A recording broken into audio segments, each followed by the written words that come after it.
हे college students, आज हम BEJE 182 के थर्ड ब्लॉक का थर्ड यूनिट कवर करेंगे, the writing skill some basic guidelines. और ये इसका पार्ट फर्स्ट है जिसमें हम स्ट्रक्चर देखेंगे।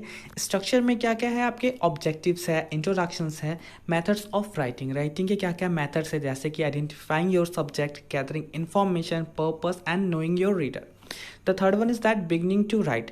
अब लिखते कैसे हैं, कैसे शुरुआत करनी है, writing the thesis statement, thesis statement के बारे में, राइटिंग या पैराग्राफ के बारे में, एंड इंट्रोडक्शन एंड कंक्लूजन के बारे में देखेंगे। Fourth one is that organize your writing. अब राइटिंग को कैसे ऑर्गेनाइज करना है उसके बारे में जानेंगे। फॉर्म्स ऑफ डिस्कर्स, क्या क्या लैंग्वेजेस हम यूज़ करेंगे उसमें। एंड जो फिफ्थ वन है वो क्या है, writing process. Finally writing process के बारे में जानेंगे।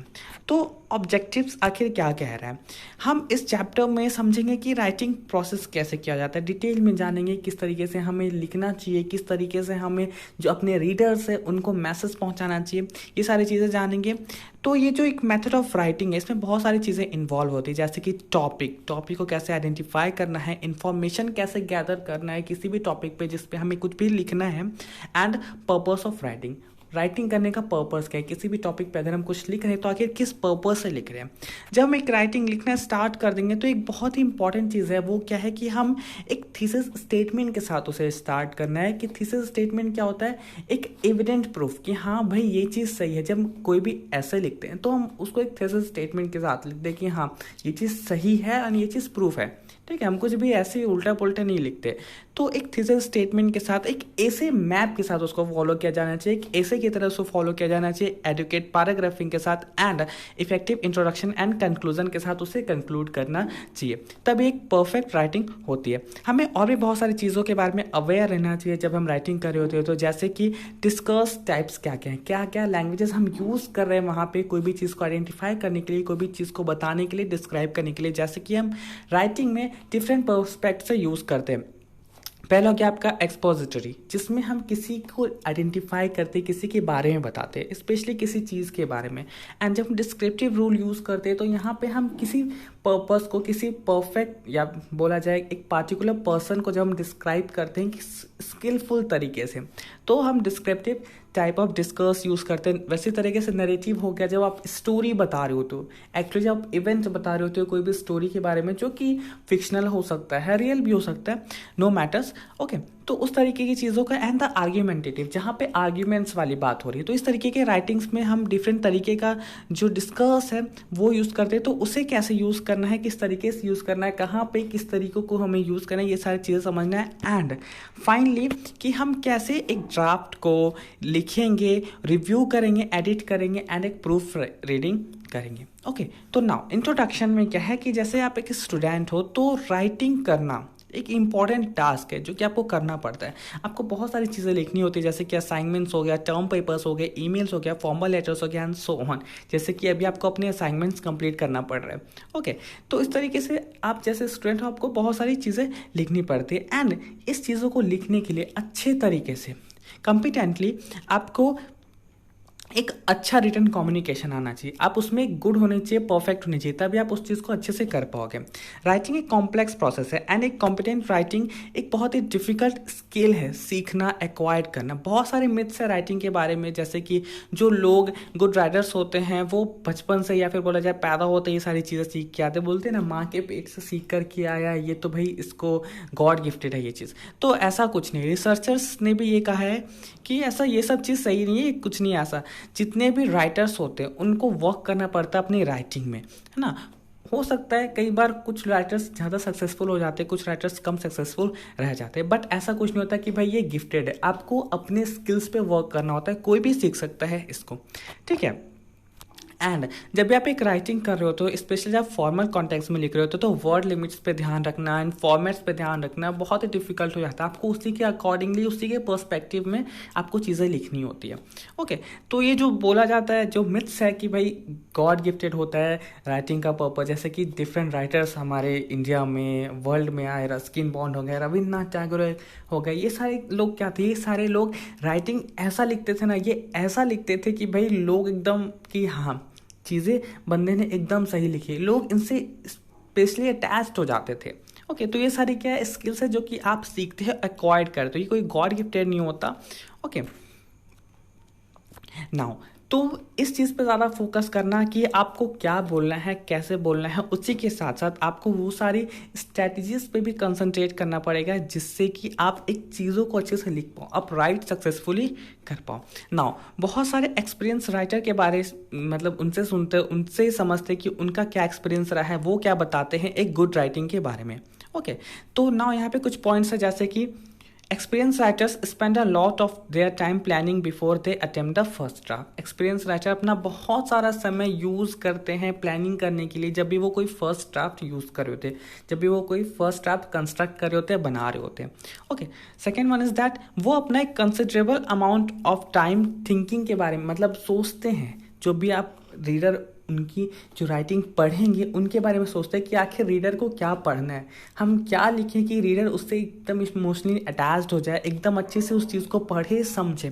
तो ये सारे जो राइटर्स होते हैं वो इस चीज़ के बारे में सोचने में बहुत ज़्यादा टाइम लगाते हैं, एकदम कंसिडरेबल अमाउंट ऑफ टाइम लगाते हैं कि आखिर हम ऐसा क्या लिखें कि जो रीडर्स है वो उससे एकदम अटैच्ड हो जाए, रीडर्स को पसंद आए, वो रीडर्स के अकॉर्डिंगली ही चीज़ें लिखते हैं।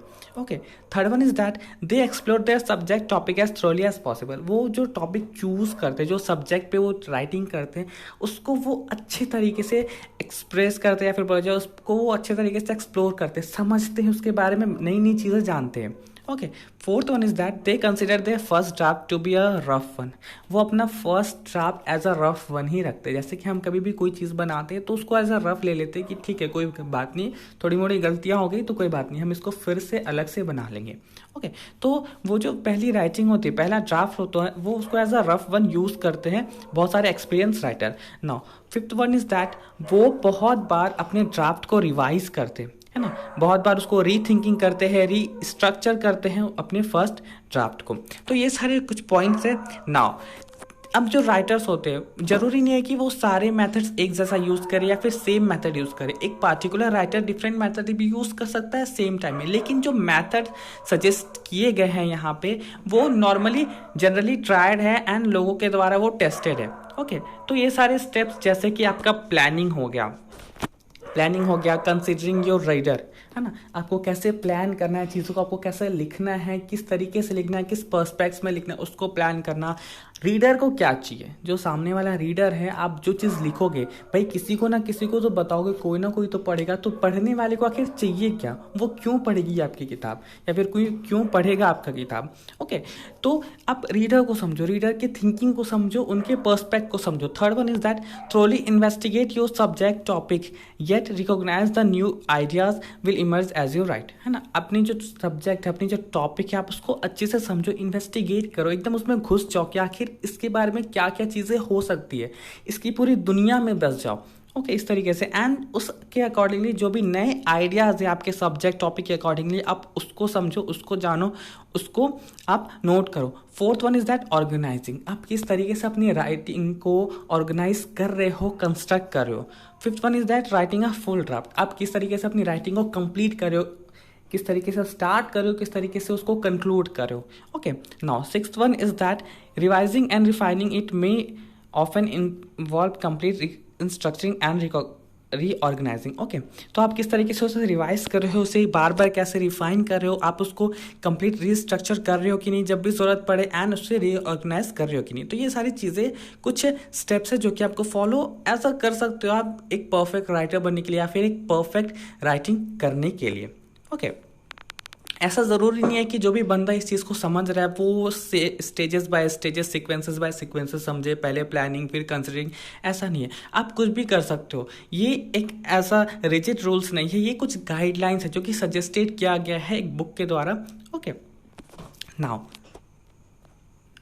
ओके, तो जब भी आप कोई चीज़ लिखते हो तो बहुत सारी चीज़ें सेम टाइम में होती है, जैसे कि एज यू प्लान, जैसे कि आप कोई चीज़ प्लान कर रहे होते हो तो आप बहुत सारे फैक्ट्स के बारे में, आइडियाज़ के बारे में सोच रहे होते हो जो कि आप इंक्लूड करोगे अपने राइटिंग में। जब भी आप कोई चीज़ ऑर्गेनाइज करते हो तो आप अपने राइटिंग को, अपने टॉपिक को बार बार एक्सप्लोर कर रहे होते हो कि हाँ और ऐसा क्या हो सकता है, मुझे और इससे क्या अच्छा चीज़ मिल सकता है। ओके, तो ये सारी चीज़ें आपको सजेस्ट की गई है एज अ गाइडलाइन। कोई रिजिड रूल्स नहीं है कि आपको सीक्वेंस बाय सीक्वेंसेस यूज़ करने हैं, एंड आप बिल्कुल फ्री हो कि आपको अपने सिचुएशंस के हिसाब से आप किस किस पर्सपेक्ट्स को, किस किस स्टेप्स को किस तरीके से फॉलो करोगे।